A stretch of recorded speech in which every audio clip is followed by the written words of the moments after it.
When I was a wee lad, every summer my church held a vacation Bible school. So we were at church every single day for at least an entire week. And the whole week was focused on a certain theme that was always based on a Bible story or maybe a few Bible stories that shared the same basic idea. Anyway, at the end of that week, the church would put on a big dinner, and the kids gave a presentation for the grown-ups to show off what we had learned. Usually it was in the form of a stage play or a musical. And you can imagine the quality of those productions were not exactly Broadway caliber, but at least it was entertaining. One year, the theme was about how great it was to believe. Believing is good, not believing not so good. One of the Bible stories we studied that week was Doubting Thomas.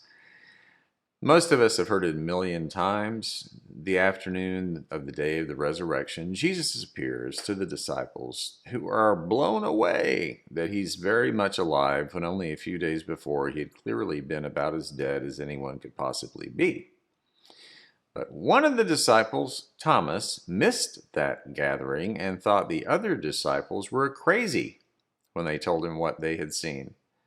Thomas says, "I'll only believe it when I see it with my own eyes." And not only that, he says, "when I touch his wounds. Until then, no way am I going to believe such a tall tale." So a week later, Thomas is with the disciples when Jesus appears again. Thomas sees the wounds, affirms that it's really Jesus, and Jesus says the immortal words, "Blessed are those who have not seen, but still believe." So, in Vacation Bible School that year, we learned that story, and our teacher said, "We're going to act this out for all the grown-ups at that big dinner on Friday night, and we need to choose who is going to play which role."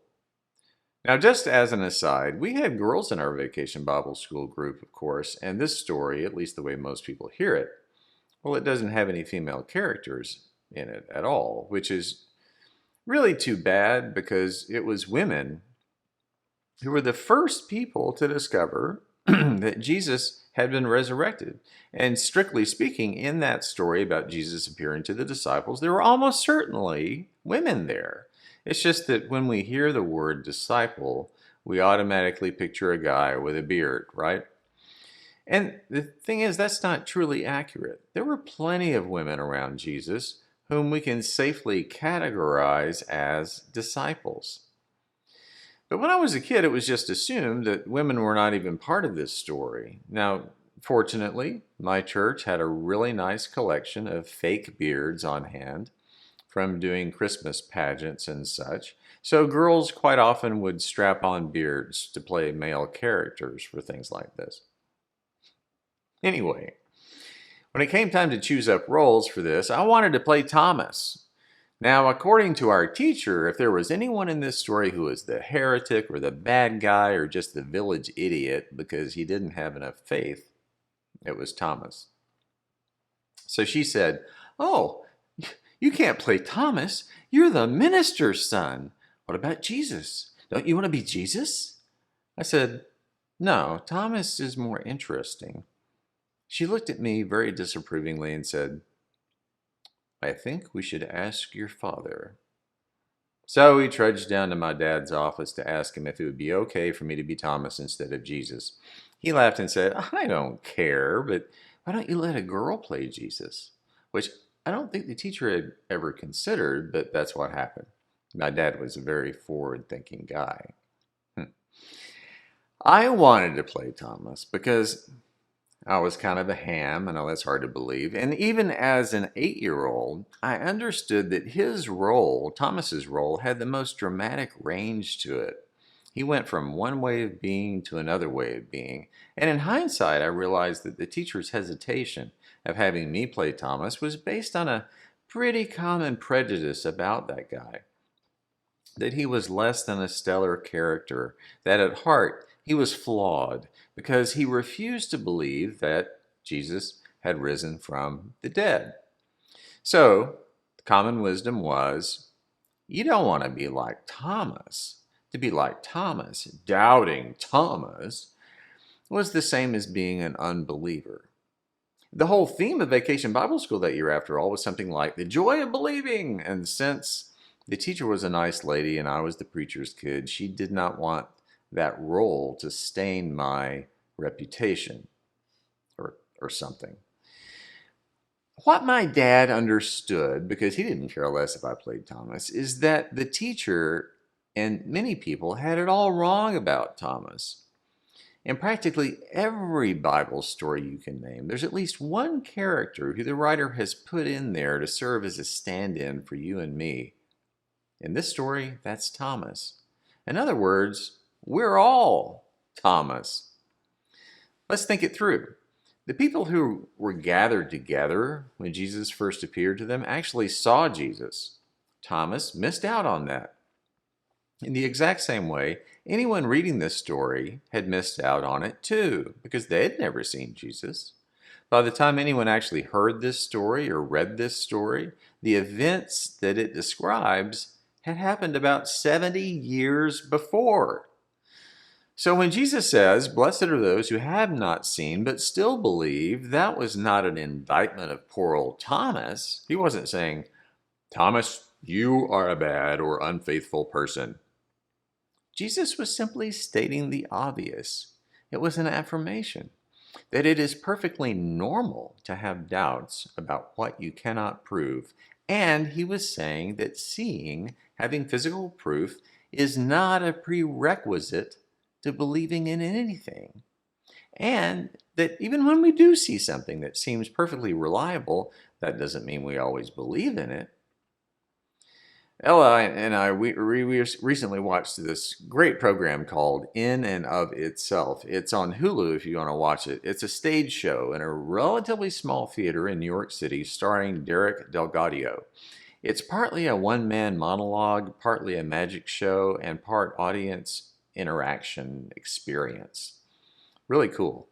Derek talks a lot about his own life, does some neat card tricks, and completely amazes the audience, which is fascinating in itself because there are all kinds of famous people in this crowd. People like Bill Gates. And if you can do magic in front of Bill Gates and he's really impressed, that's saying something. But the show is really about the nature of identity, Derek's own identity, his own sense of self, while he challenges the audience to think deeply about who they are as individuals. Now, a lot of the audience members are so affected by this, they literally break down into tears. It's like a religious experience. Now, I really love magic, so while watching In and of Itself, I couldn't help myself trying to figure out how Derek pulled off his illusions. But beyond the technicalities of all that, the great thing about magic is this. As an observer, you know that what you're watching is not real. You know that you're watching an illusion. At the same time, your mind's also telling you, this is real.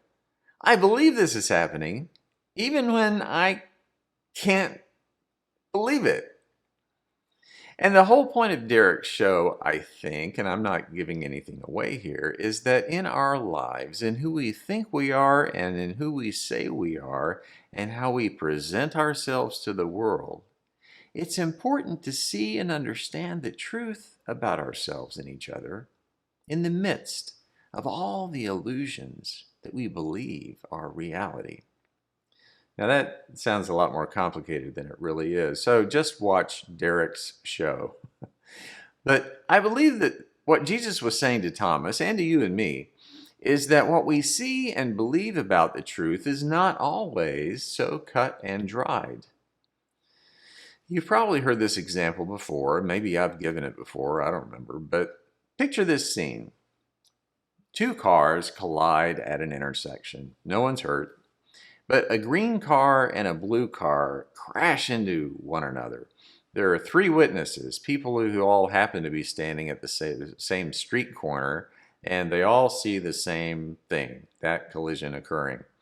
So, a police officer arrives and must determine which one of the drivers was at fault, who should be ticketed. So the officer interviews each of the witnesses separately. Witness number 1 says, the driver of the green car is clearly at fault. Witness number 2 says, the driver of the blue car is the guilty one. Witness number 3 says, no one's at fault.